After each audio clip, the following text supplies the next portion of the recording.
తిరువన్నామలై అరుణాచల గిరి ప్రదక్షిణ బాటలో దారుణ ఘటనలు చోటు చేసుకున్నాయి.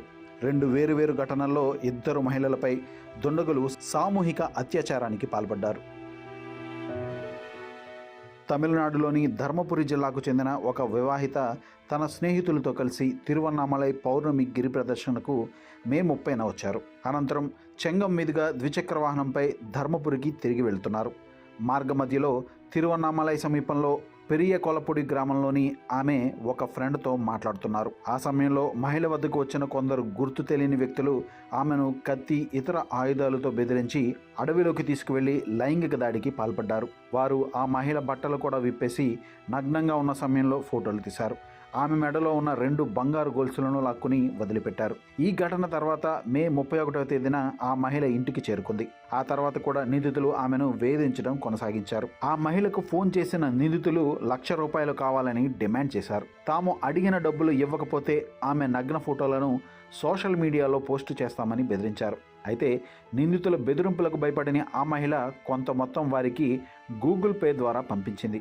అయితే మిగిలిన డబ్బులు కూడా కావాలని నిందితులు ఆమెపై ఒత్తిడి తెచ్చి బెదిరింపుకు పాల్పడ్డారు. ఈ క్రమంలోనే ఆమె పోలీసులను ఆశ్రయించారు. డయల్ 100కు కాల్ చేసి జరిగిన విషయం తెలియజేశారు. తనకు రక్షణ కల్పించాలని కోరారు. తిరువన్నామలై వెస్ట్ పోలీస్ స్టేషన్ అధికారులు ఆమె నుంచి ఫిర్యాదు స్వీకరించి దర్యాప్తు ప్రారంభించారు.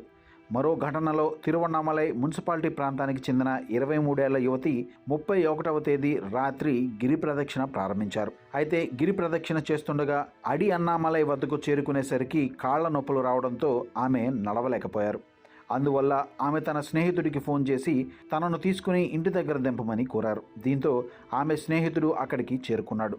ఆ యువతిని బైక్పై ఎక్కించుకుని సమీపంలోని హోటల్లో భోజనం పార్సల్ తీసుకుని అయ్యంపాలయం బైపాస్ ప్రాంతం గుండా వెళ్లారు. అయితే ఆ సమయంలో అక్కడికి చేరుకున్న ఒక ముఠ వారిని బెదిరించి అడవిలోకి తీసుకువెళ్ళింది. వారిపై దాడి చేయడమే కాకుండా ఆ యువతి బట్టలు విప్పేసి లైంగికంగా వేధించి ఆమె మెడలో ఉన్న గొలుసును 2 గ్రాముల బంగారు చెవిపోగును లాక్కుని విడిచిపెట్టారు. అయితే ఇంటికి వెళ్ళిన ఆ యువతి ఏడుస్తూ జరిగిందంతా తన తండ్రికి చెప్పారు. ఆయన వెంటనే ఈ విషయాన్ని తిరువన్నామలై వెస్ట్ పోలీస్ స్టేషన్లో ఫిర్యాదు చేశారు. వరుసగా వచ్చిన 2 ఒకే రకమైన కేసులతో పోలీసులు దిగ్భ్రాంతికి గురయ్యారు. డీఎస్పీ రాజన్ నేతృత్వంలో 5 ప్రత్యేక బృందాలను ఏర్పాటు చేసి నిందితులను పట్టుకునేందుకు దర్యాప్తును ముమ్మరం చేశారు. ఈ క్రమంలోనే తిరువన్నామలై యువతి కేసులో 8 మంది నిందితులను అరెస్టు చేశారు. వీరిలో ప్రధాన నిందితుడిని తిరువన్నామలై సమీపంలోని అడయార్ గ్రామానికి చెందిన వాసుదేవన్గా గుర్తించారు. వాసుదేవన్కు నేర చరిత్ర ఉందని తేల్చారు. వాసుదేవన్తో పాటు మరో 7గురిని పోలీసులు అరెస్టు చేయగా మరో 3 వ్యక్తుల కోసం గాలిస్తున్నారు. అదేవిధంగా ధర్మపురి జిల్లాకు చెందిన మహిళ కేసులో కూడా వాసుదేవన్ నేతృత్వంలోని ఈ ముఠా హస్తం ఉన్నట్లు పోలీసులు నిర్ధారణకు వచ్చారు. అరుణాచలం ఆలయం గిరి ప్రదక్షిణ మార్గంలో భక్తులను, సందర్శకులను ఈ ముఠా లక్ష్యంగా చేసుకుంటున్నట్లు పోలీసులు అనుమానిస్తున్నారు.